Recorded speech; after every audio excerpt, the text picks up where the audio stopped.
Hola a todos amigos de Vidas en Red y de Facción Rebelde. Con motivo de mi último audio donde comentaba mi supuesta acción contra un delincuente que había pillado robando el móvil a una chica, pues he recibido algunos correos, algunos muy interesantes, pero quizá de todos los que he recibido, el que más me ha llamado la atención es el de un policía, un miembro de los cuerpos y fuerzas de seguridad del Estado. Gente que, a diferencia de ti y de mí, viven una vida que no es la vida normal que nosotros llevamos. Es decir, yo no me enfrento con situaciones límite a menudo, pero hay ciertas profesiones que para mí son vocaciones que sí que se encuentran en situaciones que los ponen en contacto con la realidad. Y cuando digo la realidad, no es que haya dos realidades, hay una sola realidad. Lo que pasa es que la mayoría de nosotros vivimos ajenos a la realidad. Y una de las cosas que me decía este oyente, este lector, con la mejor de las intenciones, y la verdad es que he apreciado mucho su correo, evidentemente no voy a decir su nombre,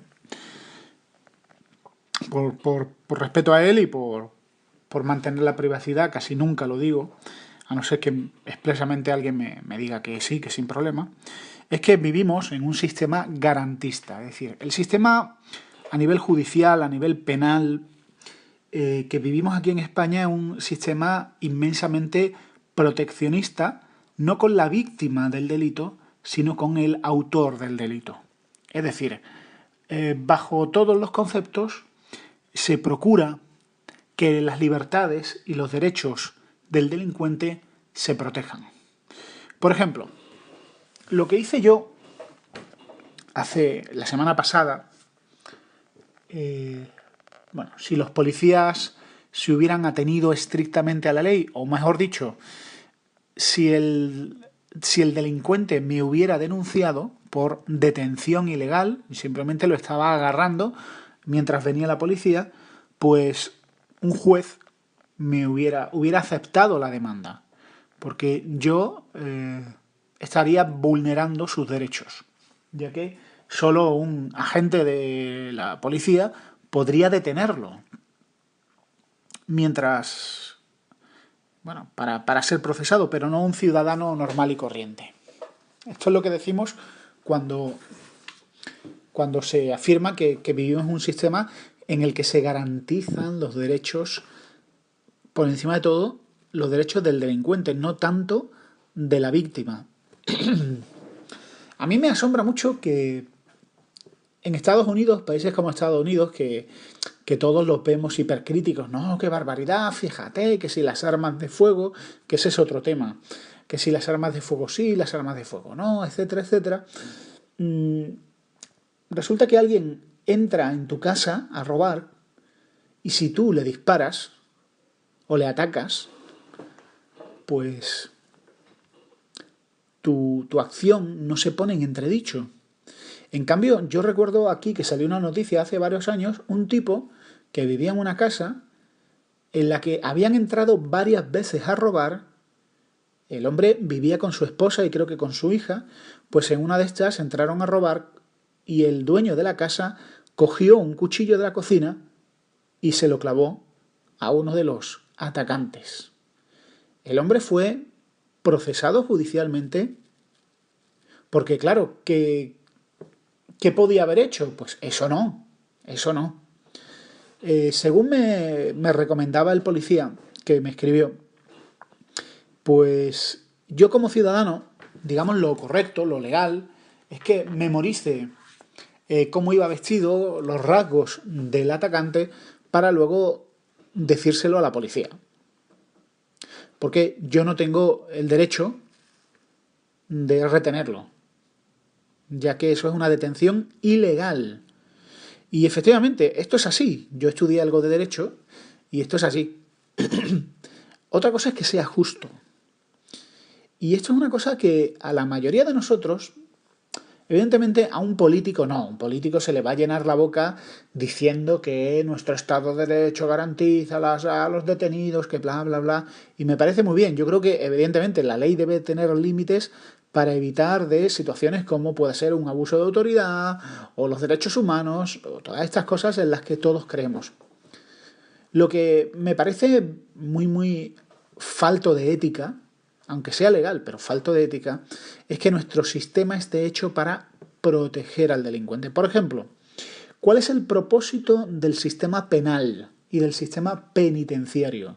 Pues el propósito es rehabilitar al delincuente. Yo eso lo he oído en derecho penal, por activa y por pasiva, pero no se habla del resarcimiento de las víctimas. Esto es mi opinión, y a lo mejor a algunos lo que voy a decir en todo el podcast os parece una barbaridad, pero ya sabéis que estoy en esa situación en la que voy a decir lo que pienso y me importa un bledo lo que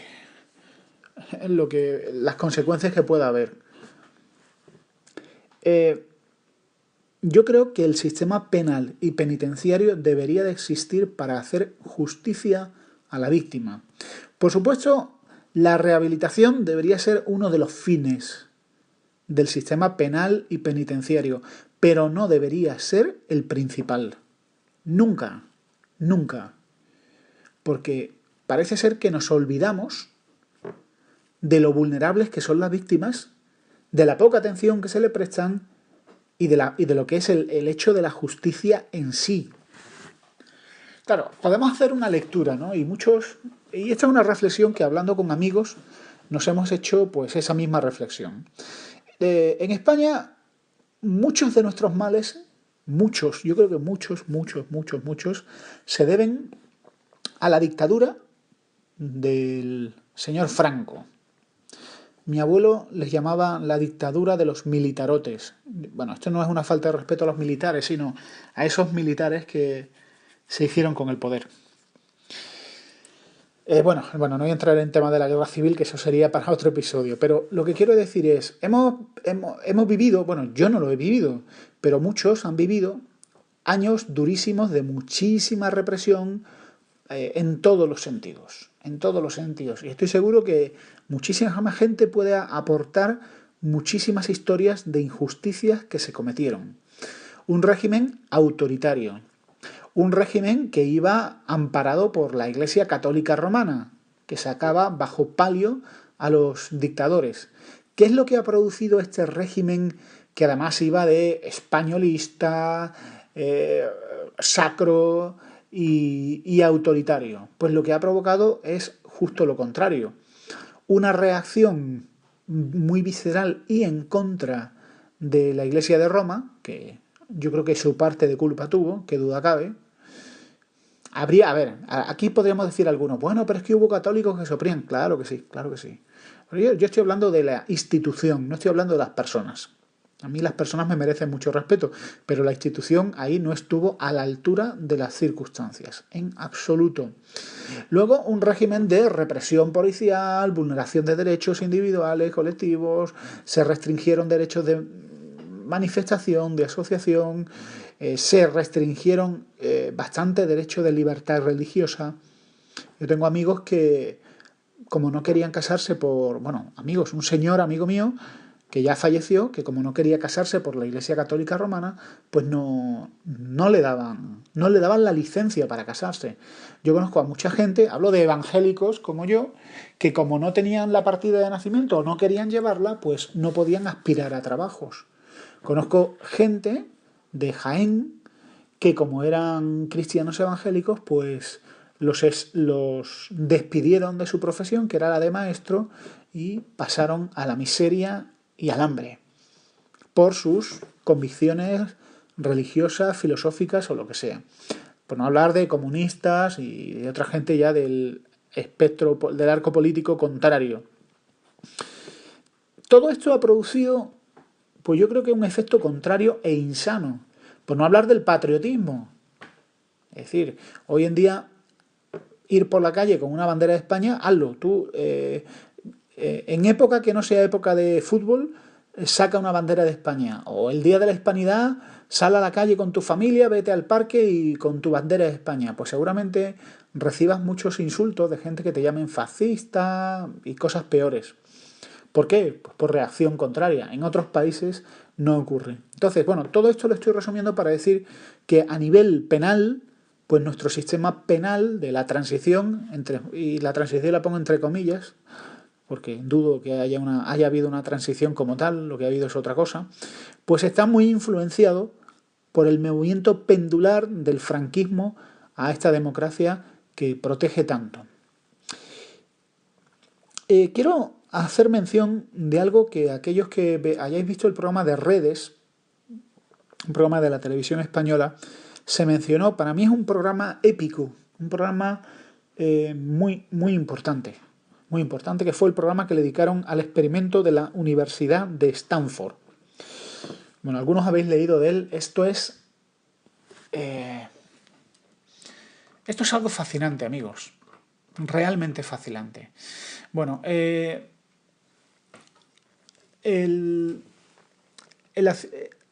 Universidad de Yale llevó a cabo la Universidad de Stanford, digo la Universidad de Yale porque la Universidad de Yale quiso hacer algo parecido. La Universidad de Stanford, con fondos, por cierto, de la Armada de los Estados Unidos y del Cuerpo de Marines, pues llevó a cabo un experimento muy peculiar. Básicamente, montaron una prisión con el efecto de ver con la intención de ver los efectos de la vida penitenciaria en la psicología tanto del recluso como del guardia. Montaron una cárcel, una pequeña cárcel, y cogieron a un grupo de 24 jóvenes que fueron divididos aleatoriamente en dos mitades, prisioneros y guardias. No se siguió ningún criterio, simplemente fue el azar. 24 jóvenes, universitarios, chicos de los prósperos Estados Unidos, bien educados, de buenas familias, y bueno, los organizaron en cárceles y bueno, montaron un sistema penal pues muy parecido al que hay ahora, ¿no? La misma experiencia de entrar en una cárcel. Los reos estaban vestidos con trajes de prisión, una especie de sacos y sandalias, sin ropa interior, y los guardias recibieron porras e uniforme caqui, que los cogieron de un almacén militar y además llevaban gafas de espejo para que, bueno, un poco despersonalizarlo todo esto. En poco tiempo, el experimento se desmadró y tuvieron que suspender el experimento antes de la fecha acordada. ¿Por qué? Porque los guardias se volvieron sádicos. Los guardias se volvieron malvados. Los prisioneros empezaron a desarrollar todo tipo de depresiones y desórdenes mentales. Se empezaron a crear alianzas, hubo motines. Los guardias con gusto se prestaban a hacer horas extras y por la noche los guardias se dedicaban a hostigar y castigar a los reos cuando las cámaras no estaban grabando. Esto llegó a un nivel de maldad y de sadismo que, como decía, se tuvo que interrumpir antes para disconformidad de los guardias, que se enfadaron porque el experimento se había terminado. Hay vídeos en los que se graba, se entrevista a los guardias, a los chicos que interpretaron el rol de guardias, los chicos destrozados psicológicamente y diciendo: yo nunca pensé que podría convertirme en ese tipo de monstruo. Un guardia que era un sádico disfrutando del dolor humano y de la angustia humana. Los chicos diciendo: es que yo vengo de buena familia, he sido criado con valores y en pocos días, porque estos fueron en pocos días, me transformé en un guardia fascista, sádico, malvado. ¿Qué es lo que puso de manifiesto el experimento de la Universidad de Stanford? Lo que puso de manifiesto es la maldad que cada uno de nosotros llevamos dentro. Bueno, hace poco tuve una conversación muy interesante con alguien de Twitter que me decía que si yo pensaba que la naturaleza del ser humano era malvada, maligna, Bueno, no lo pienso, lo creo, lo sé. Y él me decía que bueno, él prefería pensar otras cosas. Y hablando con mucha gente sobre este tema, que es un tema que me ha fascinado, me he encontrado con personas que dicen, vale, pero yo prefiero pensar que hay algo de bondad en nosotros. Evidentemente, no somos todos monstruos, pero todos tenemos una semilla, tenemos un potencial para el mal que podemos desarrollar con mucha facilidad. El experimento de la Universidad de Stanford lo pone de manifiesto, pero si leemos historia, nos vamos a dar cuenta que la historia de la humanidad no es una historia pacífica, sino precisamente la historia viene a desmentir ese mito ideal, fácil y por supuesto falso, de que los seres humanos somos nobles, somos generosos, somos entregados. No, efectivamente, somos capaces de eso y somos capaces de lo contrario. Todos hemos sufrido de niños la crueldad de otros niños. A veces, no sé, en la sociedad actual se piensa en los niños como si fueran angelitos, cuando los niños son lo más cabrito y lo más cruel y lo más sádico que hay. En general, hay niños muy buenos, pero hay niños muy malos. Yo de niño he sufrido todo tipo de desprecios, castigos, insultos, peleas, y me imagino que más de uno pues habrá sufrido ese tipo de cosas, de niños malos. Lo que hoy en día llaman bullying y tal, pues yo lo sufrí de niño hasta el punto que tuvo que intervenir el director. Ahora, en la época en la que yo empecé a sufrir acoso de uno de los mayores, yo iba en un autobús a casa y de casa al colegio, donde era medio pensionista, es decir, yo a las 8 de la mañana, 8 de la mañana salía de mi casa y llegaba a mi casa, volvía a mi casa a las 6 de la tarde. Comía en el colegio y me pasaba el día ahí. Bueno, pues un día un tipo que se sentaba a mi lado, pues decidió que era divertido darme de bofetadas. ¿Y qué ocurrió? Pues lo que ocurrió es que después de hablarlo con mi madre y hablarlo con el director amenazó a este chico y le dijo que la próxima vez que volviera a hacer eso, se las iba a ver con él. Y lo hizo delante mía. Y el director me dijo que la próxima vez que pasara lo más mínimo, hablara con él. Bueno, al día siguiente, ¿qué ocurrió? Al día siguiente, el tipo mayor me dijo, ¿tú para qué has hablado con el director? Y me dio un bofetón en la cara. A continuación, yo fui y hablé con el director. El director se fue muy enfadado al autobús, se montó en el autobús, le pegó un bofetón bien dado al abusón aquel y fin del problema. Y alguno diría, madre mía, qué director tan malvado, ¿cómo le pudo pegar una bofetada a ese pobre chico? Bueno, yo creo que la mayoría de vosotros, la mayoría, si no la totalidad de vosotros, estaríais diciendo, muy bien hecho, hoy en día eso no se puede hacer. Hoy en día un profesor que le dé un bofetón o un director de un colegio que le dé un bofetón a alguien sale en los periódicos y ese hombre pues va a tener graves problemas.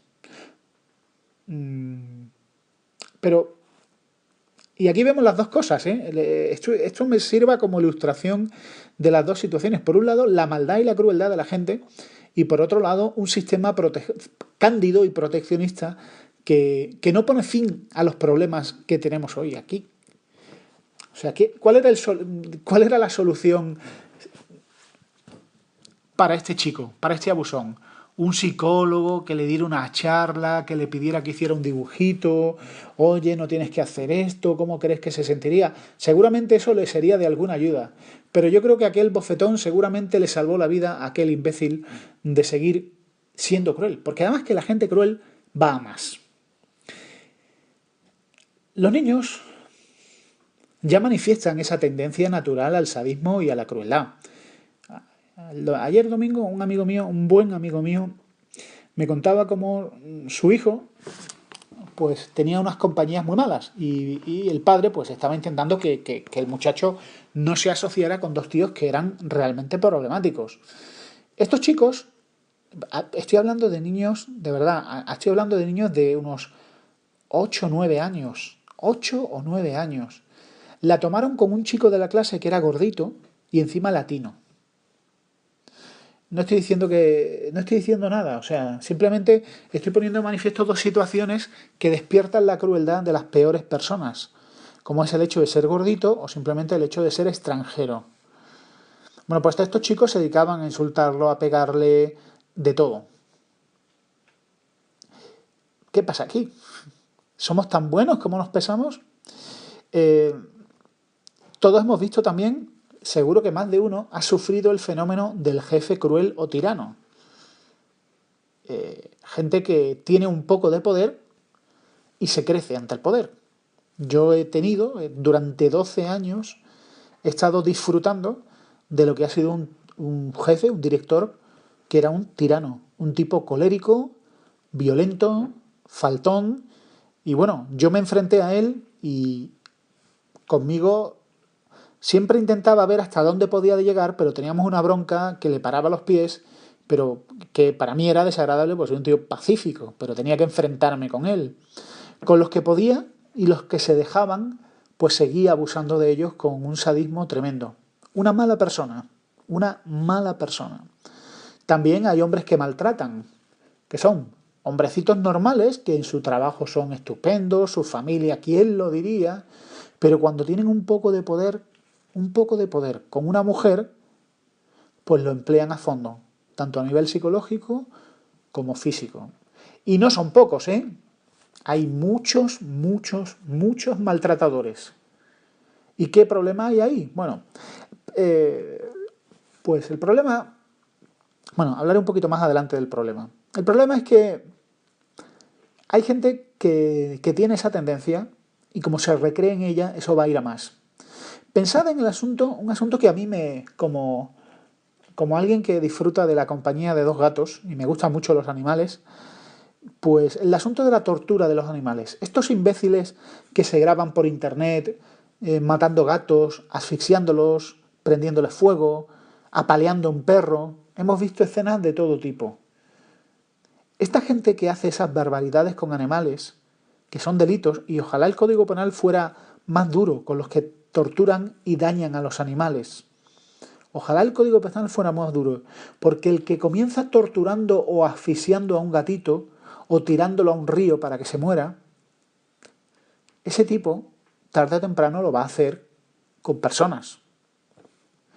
Primero, un pensamiento en el que te recreas, quizá incluso alguna película violenta o alguna cosa que te produce cierta satisfacción. Luego eso pasa a ser una acción más pequeña y luego a base de la repetición aquello termina volviéndose un hábito. Y claro, algunos dirán, bueno, a ver, es que el problema que hay aquí es que estamos hablando de gente enferma. No es maldad. No, no, no, no, no. Maldad no es. Es gente enferma. Esa gente está mal, están locos. Pero no son malos, están locos. Esto es una idea contra la que me rebelo totalmente. Y esta es una idea muy progresista. En realidad no es progresista de nada, pero bueno, los sectores más generosos y más humanistas pues piensan que como la maldad no existe, el ser humano no puede ser malo, no puede ser malo. Lo que ocurre es que está enfermo, perturbado, etc. A ver, evidentemente, no se puede generalizar. Es cierto que hay gente que puede tener graves enfermedades mentales, pero el niño que le hace bullying a otro, el que mata animalitos por puro placer, el jefe que es un tirano, eh, el que el que abusa de su mujer o la daña, esa persona, amigos, ese hombre no está enfermito, no está loco, es un sádico. Claro, algunos preferirían pensar, bueno, es que yo no quiero pensar que hay gente, prefiero pensar, no, lo mejor es que miremos cara a cara la realidad. Que miremos cara a cara la realidad y veamos el hecho de que la historia de la humanidad pues refleja este tipo de comportamientos y que el mejor de nosotros, si cede a esa naturaleza, si cede a esas tendencias innatas, pues puede convertirse en un monstruo. Y yo creo que también que si alguien se abandona por completo a esa tendencia sádica que todos tenemos, pues puede acabar perturbado. Y ya la enfermedad mental vendría después, pero no al principio. ¿Y esto qué tiene que ver con todo esto? Bueno, hace poco grabé el podcast de 8 minutos hacia la muerte del piloto este que estrelló el avión. Claro, era incomprensible. Según las noticias, todos estaban ansiosos de ver las cajas negras para ver qué es lo que estaba ocurriendo. ¿Qué estaba ocurriendo? Un atentado terrorista, una bomba, un fallo mecánico. Pues no, ni una cosa ni otra. Simplemente el deseo de alguien de estrellar el avión y llevarse consigo a 150 personas y a una gran cantidad de familias que están pasándolo fatal. Y me toca muchísimo las narices leer que claro que estaba perturbado, que sufría un no sé qué. Amigos, la cruda realidad es que fue un acto de maldad, de pura maldad, de egoísmo. Yo no podré ser piloto, voy a liarla bien gorda y todo el mundo va a hablar de mí, como le dijo a la exnovia. Yo no voy a poder ser piloto porque tengo esta situación. Vale, alguno dirá, bueno, ¿y no estaba de baja por depresión? Mira, hoy en día casi hay muchos médicos que te darían la baja por depresión pues simplemente con unos síntomas. Pero ¿justifica la baja por depresión una cosa de este tipo? Bueno, claro, es que, oye, ¿por qué estrellaste un avión con 150 personas? Es que estaba de baja por depresión. Ah, bueno, perdona, no sabía que estabas enfermo. No, esto fue un acto de maldad y punto. El ser humano no necesita un manual de comportamiento. Yo creo que la solución al problema del ser humano, y hablamos de la corrupción, que tantas veces he hablado de corrupción en Vidas en Red, el problema va más allá. No necesitamos mejores ejemplos ni libros sobre cómo ser mejores personas. Sin duda son útiles. Lo que necesitamos es lo que decían los antiguos, una catarsis, una limpieza y una ayuda externa. Y las religiones son completamente ineficaces para transformar la naturaleza humana, amigos. Completamente ineficaces. La ayuda no viene de una religión, ni de la introspección, ni de la meditación, ni de los consejos, ni de la sabiduría oriental. La ayuda tiene que ir más allá del ser humano. Esta es mi conclusión y seguramente muchos la pongáis en duda. Pero creo que lo primero en lo que debemos reflexionar es mirar cara a cara nuestro problema, mirar cara a cara cuál es nuestra condición real y en base a eso hacernos preguntas sobre qué se puede hacer. El ser humano es sin duda una criatura prodigiosa, capaz de lo mejor, de las acciones más nobles y también capaz de las acciones más miserables. Desde no corregir al camarero que te ha dado una vuelta errónea y te dio un billete de 20 cuando te tenía que dar un billete de 10, a golpear a una mujer, a dañar a un animal o a hacer daño a un niño, o a ser un corrupto y falsear tus recibos para que tu empresa pues pague de más o simplemente el Parlamento o tu país. ¿Qué hacemos con el ser humano? Bueno, os dejo la pregunta en el aire. Mi nombre es Converso, esto es Vidas en Red. Un saludo y hasta pronto.